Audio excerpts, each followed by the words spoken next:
You're not giving me a break. You're harassing me at this point. I'd like to leave. May I leave now, please? Where'd you get this? That's issue 2. Federal Bureau of Investigation badge? I do feel like I'm being detained. Am I being detained? Am I being detained? You're the one who called me here, so Call 911. Call. I need medical attention right now. Unlock me. Hey, turn around. Let me see your hands. Turn around. Let me see your hands. Okay, let me see your hands. I need to see some ID. Get on the ground.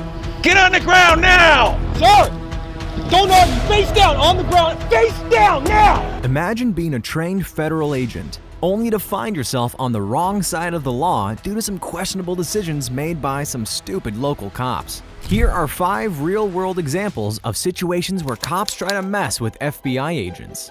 Stories that will leave you not only stunned, but also wondering about the state of law enforcement we have today. But first, please hit the like button, as YouTube is not a fan of these kind of videos. Now, let's get started. Kicking off today's episode is this rather hilarious but sad video of 2 cops in Rochester, Minnesota, approaching a South Sudanese man claiming he looked like a suspect they have been searching for. But they were unaware of what fate had in store for them, and the situation took a sudden 180 when they realized the man was an undercover FBI agent. Let's take a look at how the complete situation unfolded. Your racial profile. Am I? Yeah, you're wrong. You're assuming I'm someone that I'm not. Get out of my face, man. You guys are harassing me. Yes, you guys are. Hey, you're harassing me. Yes, you are. No. He's harassing me. Why are you harassing me? You're assuming I'm someone I'm not. Okay, if you're not, then No. you're free to go. Okay. Am I being detained? Yeah, you are. For what? Because I think you have a warrant. You think? Yeah. That's an illusion. That's an illusion. You think? Stand up with your hands. I'm not. For what? I don't have a warrant. You're very wrong. Let me get this straight. So, our 2 wise cops here think that the guy is a suspect because he just happens to look like someone who committed a crime. A hunch, you could say. Not to mention the fact that the guy seemed pretty confident that the cops had him wrong and went even a step further, accusing the overzealous cops of racially profiling him.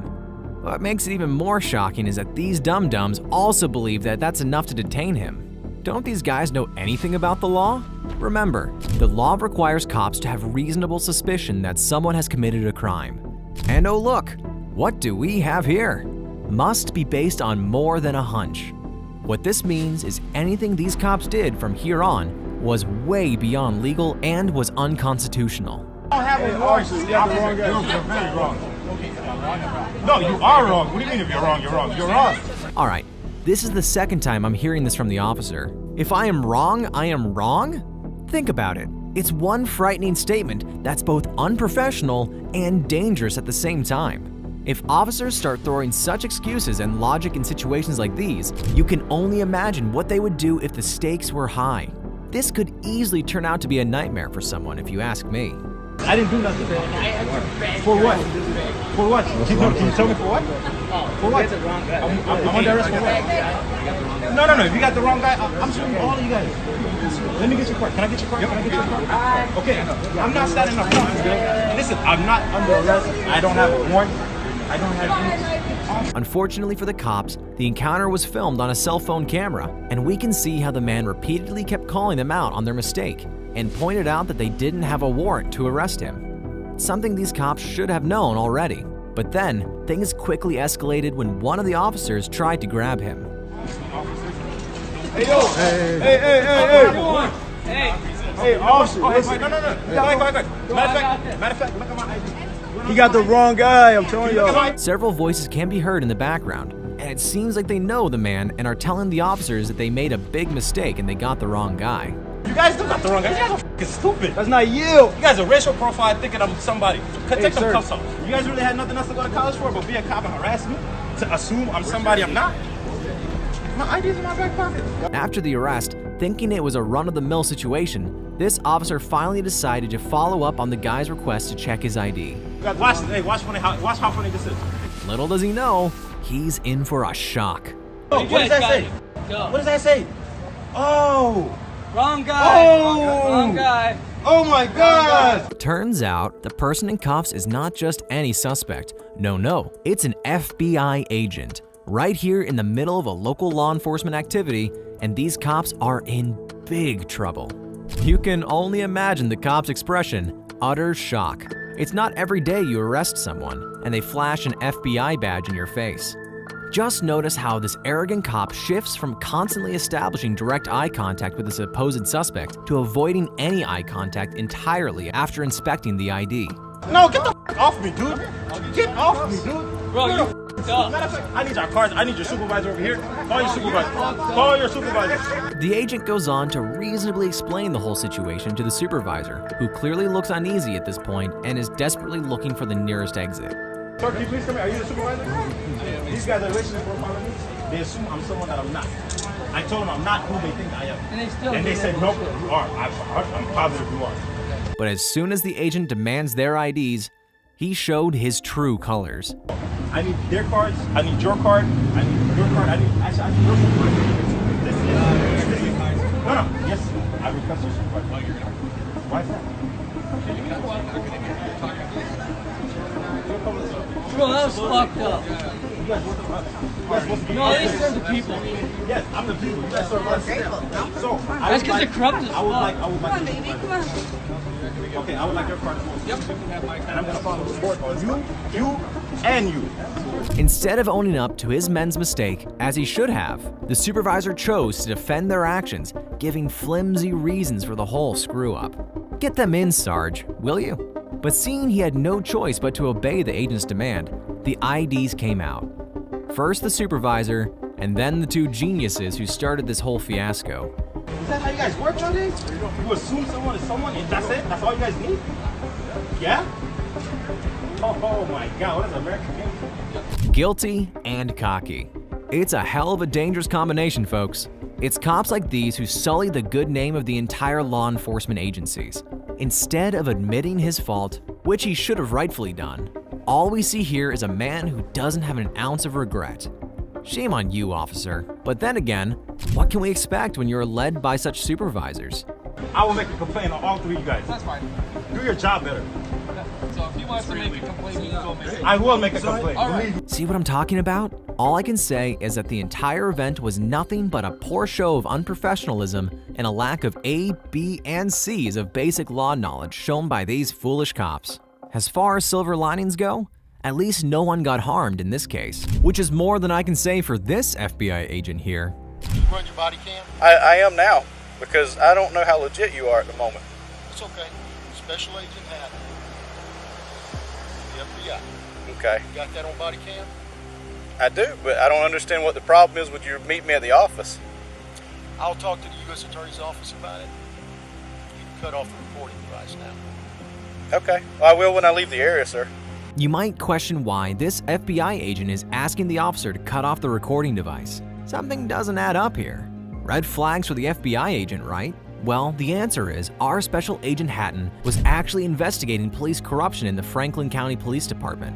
And as a part of this undercover operation, he asked the officer in the video, Mr. Rolf Gordon, to meet him at a random parking lot, perhaps to ask some questions related to the case. However, the officer didn't like the fact that the agent called his personal phone number instead of taking things through his office and grew skeptical of him despite the agent's disclosure of his credentials. Hey, TJ, this guy is telling me to turn my body camera off and telling me he's going to contact other people to get involved with this. Let me get his tag number real quick. He's got a radio and he's got credentials.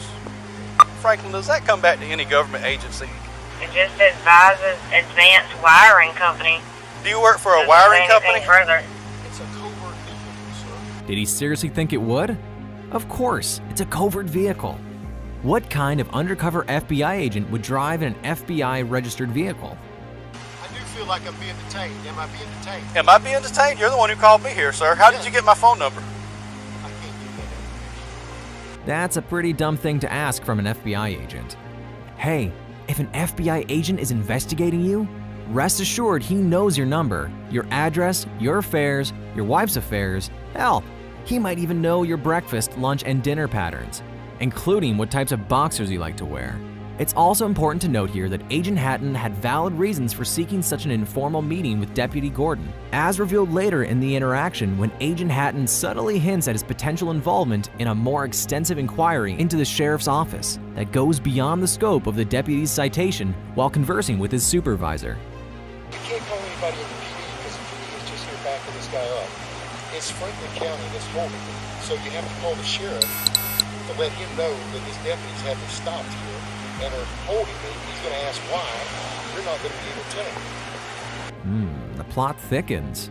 Anyway, the officer later goes on to detain him, giving sloppy reasons like, "Oh, I don't trust you being an FBI agent, and you are being uncooperative," when in truth, he was the one who denied checking the agent's registration. Hey, you are detained at this time, sir. Hey, I don't think this guy's legit, man. But you're being very uncooperative with me. You asked me to come up here. You called my personal cell phone number. You can't tell me how you got it. Your vehicle's coming back to a wiring company, not the It's FBI. a covert vehicle. Okay. You Dude, get would mad. you like to see some registration? You get mad at me because I turned my body camera on. Would you like to see some registration? And you know a lot of stuff about me. Would you like to see the registration, sir? I don't really want anything from you at this point. My supervisor's on the way. Excellent. Uncooperative? Really? First, do your job as an officer. As the dilemma continued, Agent Hatton even showed his license and his badge for the second time to Officer Gordon, but somehow, Gordon remained unconvinced. Eventually, multiple supervisory officers arrived on the scene, but they were even worse than Officer Gordon and decided to arrest him and put him in the back of the patrol car. Not only this, they even decided to not roll down the windows or turn on the AC, and given the hot day in Florida, it was only inevitable that things didn't go well for Agent Hatton. Yes, sir. There, brother. Okay. All right, I'm turning it on right now. Open the door. I can't breathe. Sir, I can't open the door. You're being detained right now. As time passed, the agent started complaining, and in spite of his repeated plea, the cop continued to ignore him. You're burning me up, brother. I had the defroster on. No, you didn't. Brother, I need air. God almighty. All of a sudden, they receive a phone call that should put the entire event to rest. 33, go ahead. He is legit. 10-4. All right, that's what I'm doing right now. Here we go. All the proof you need in the world. However, even after this, the officer chooses to retain the agent inside the patrol vehicle, despite receiving explicit confirmation that he is, indeed, an FBI agent. Instead of promptly following the given instructions to release him, the officers continue conversing about the situation, all the while the agent pleads for his release. It is only after an additional 3 minutes of entirely unnecessary conversation that the agent is finally allowed to exit the vehicle. But sadly, the damage was done. Call 911. I need a medical attention right now. Unlock me. Call 911. Call 911. We're releasing you right no, now, call sir. 911 now. Call 911. I need 33. After a further 10 minutes, the medics finally arrived and the cop explained the whole situation and said that the man complained about shortness of breath and vision loss. Started complaining of shortness of breath, vision loss. In the hours after Hatton was released, FBI agents in brass descended on Apalachicola, meeting with Gordon and the sheriff to find out what happened and why. Both agencies later decided to put the incident in the rearview mirror, followed by Sheriff Smith's promise, and I quote that, "Both our agencies work together a lot better." Smith also agreed to the fact that they needed more training. But honestly, training or no training, that's no way to treat someone, let alone a fellow law enforcer. It's a great example of ego and how ego gets in the way of common sense. It also shows how sometimes police can take literally anything you say or do and turn it against you.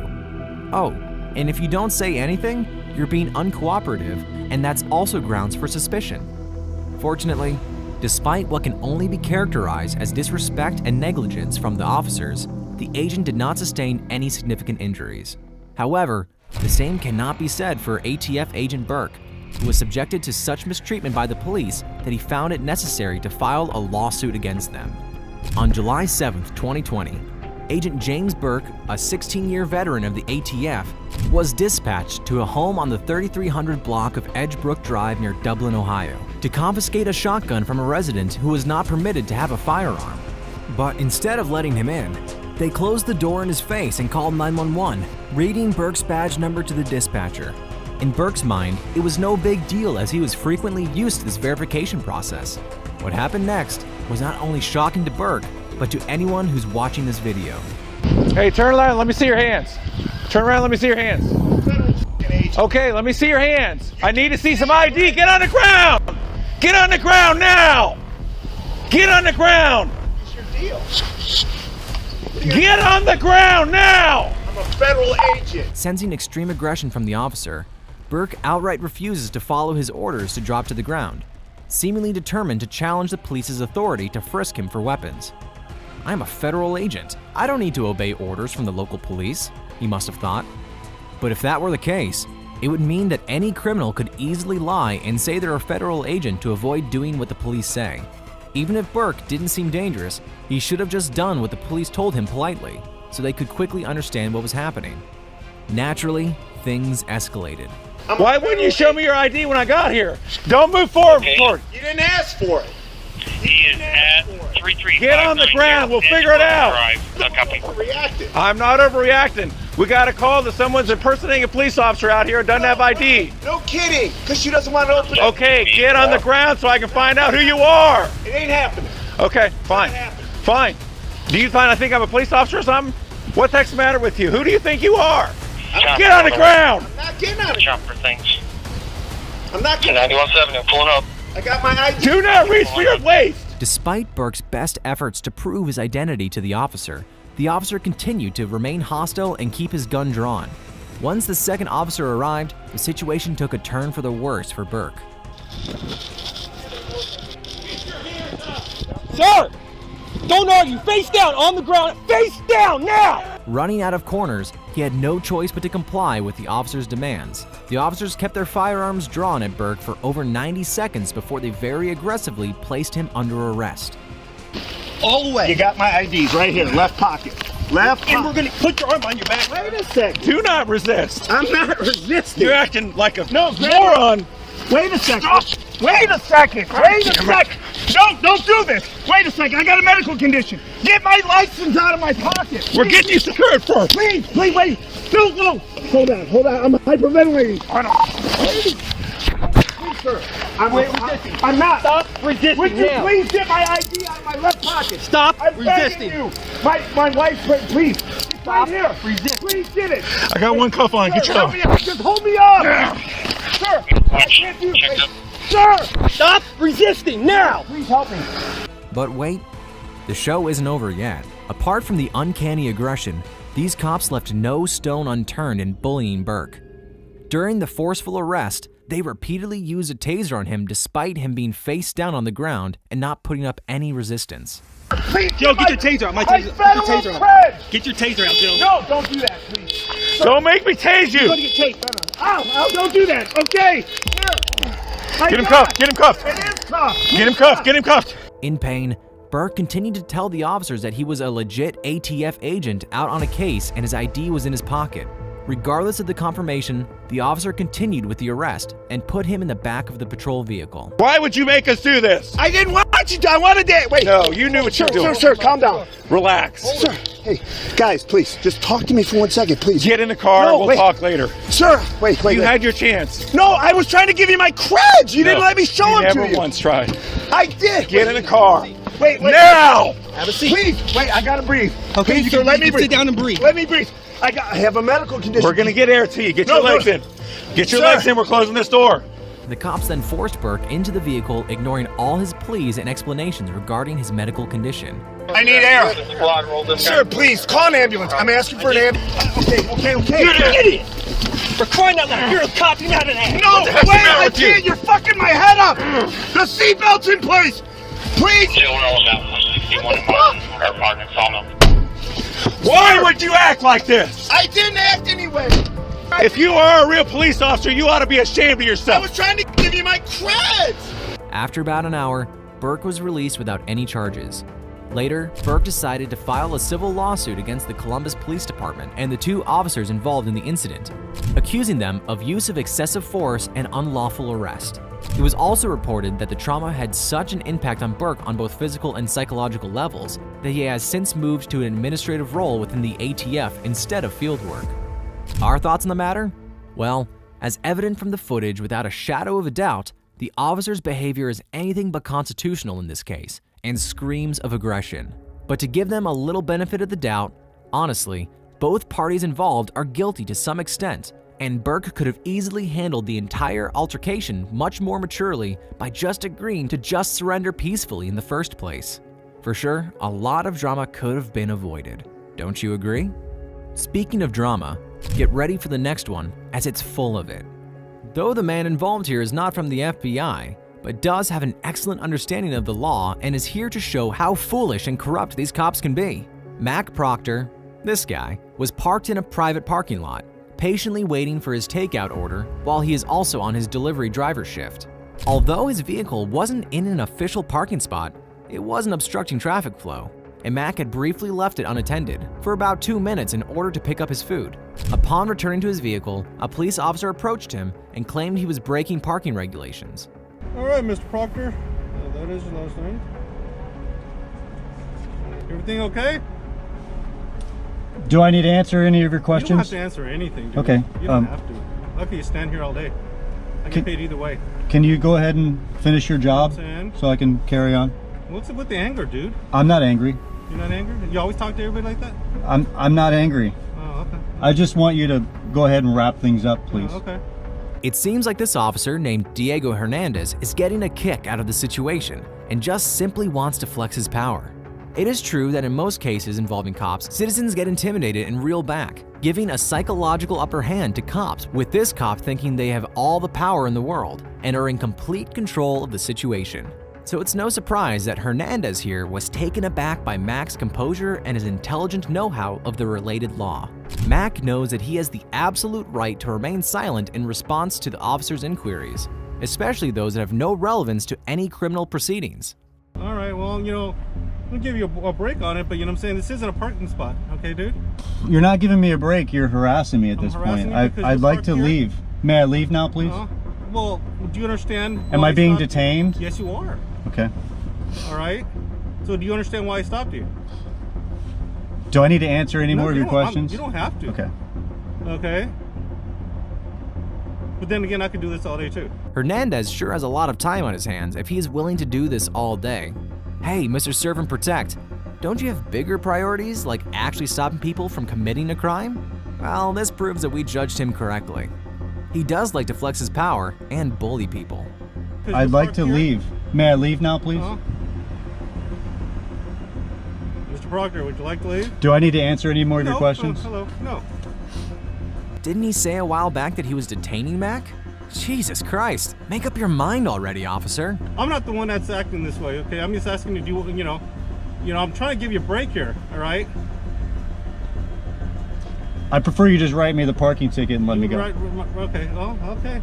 Hernandez proceeds to complete the process, but comes back again giving excuses like they have to wait for another guy to come and write the ticket. Having nothing else better to do, the officer tried to have one final crack at Mac.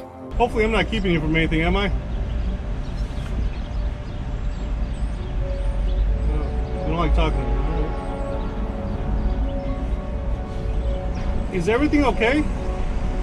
Is there any other issues or anything going on that I should know of? Do I need to answer your questions? You don't have to answer anything, but I'm concerned about your well-being. Is there something wrong? Do I need to answer any of your questions? Well, yeah, if there's something wrong, it would be nice, yeah. Do I need to answer any of your questions? You don't have to talk to me, I'm just saying. I'm just concerned about your well-being, that's all I'm saying. Usually we don't get people hostile. I've not been hostile. Okay. Well, usually we don't get people wanting a ticket. You know what I'm saying? I'm going through all this. I could be having my lunch right now. And you too. I have to really give to Mac for displaying such calm and collected demeanor while Officer Hernandez bombarded him with all those irritating and nonsensical questions. Hey, Mr. Proctor, can I just give you your stuff so you can leave? Can you? I can, but you're the one. I would have let you go a long time ago. What do I need to do for you to hand me my documents so I can leave? I'll give it to you right now. I just want to know that, you know, that you're okay, because usually I don't get people all this. What do I need to do for you to hand me my documents so I can be on my way? You're okay. I don't need to answer any of your questions. Hey, there we go again. Jesus Christ. Now this is a guy seriously getting on my nerves. What is he, 12? I'm trying to say that... You're trying to display your power to me right no, now. I'm concerned about it. Is there a problem to be concerned about another human being? You have no reason to be concerned about me. So it's okay then. You're okay then. You can hand me my documents and I can be on my way. Or we can... Okay. So if I hand you your stuff, you'll be fine and taken off and you're not angry, right? Ah, the ever-wise Mac. Realizing he is not gonna win this battle of wits or the law, the officer had no option but to let him go. Well, I'm gonna take a chance on you, all right? Here, Mr. Proctor, you got everything's cool, all right? We're blocking traffic here to your stop. All right, hopefully you have a good day. Everything works out for you, all right? Am I free to leave now? Yes, you are. Could you please step away from the vehicle? Yes, I will. You have a good day.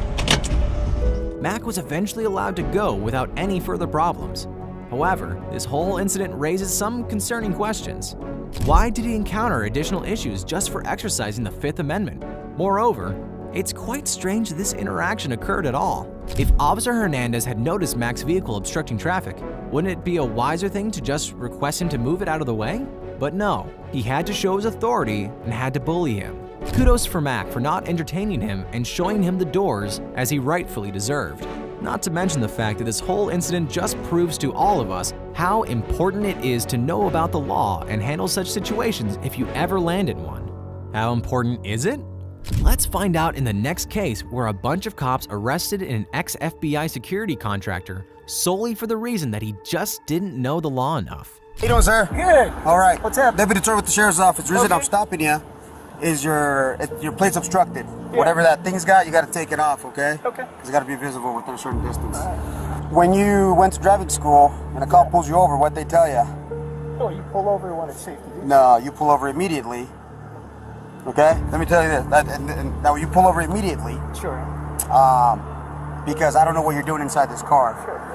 Hiding guns, you know what I mean? Officer safety is number one. Kinda ironic when he mentions things like safety and pullover protocols when the cop himself has no idea about the law and is lying right off the bat.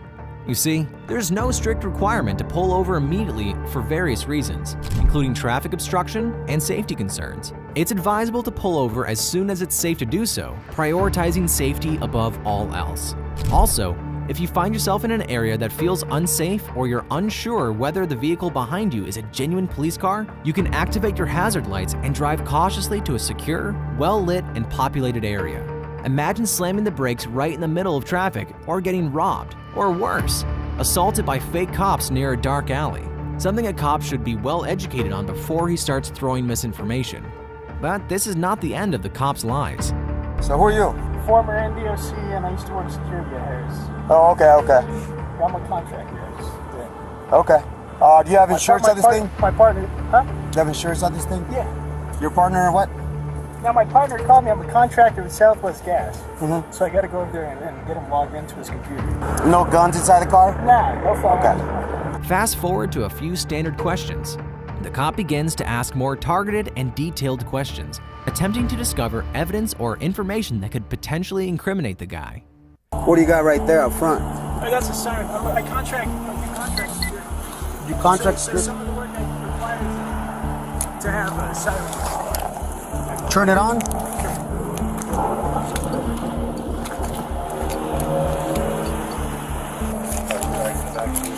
Yeah. Why haven't you taken the lights off of there? Yeah, I do contract work, so I have to have lights on this vehicle for some of the work.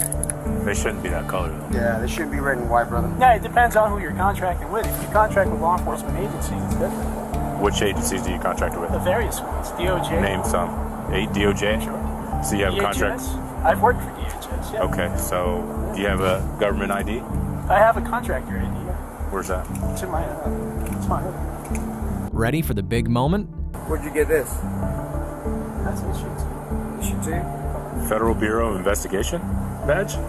Now the cat's out of the bag. The officers were shocked to find out who he was. However, this doesn't prevent them from going too far and exceeding their authority by searching the agent without obtaining his consent.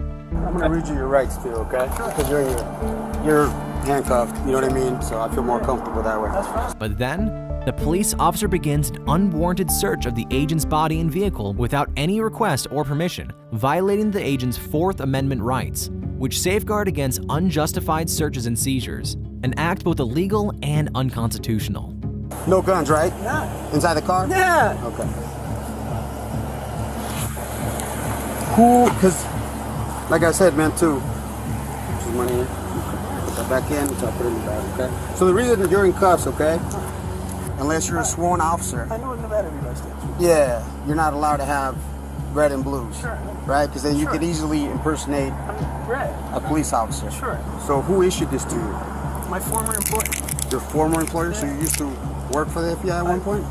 I've contracted with the Department of Justice and the FBI. These officers are obviously displeased that the agent has a response for every question. So the second officer starts to ask questions he knows the man cannot answer, aiming to create a situation that might incriminate him. Since you got the badge, where's your creds at? Where's your federal creds at? I don't need federal credit because I'm not paying my contract. Once more, it's crucial to emphasize that the officer's concern is primarily with the lights on the agent's car.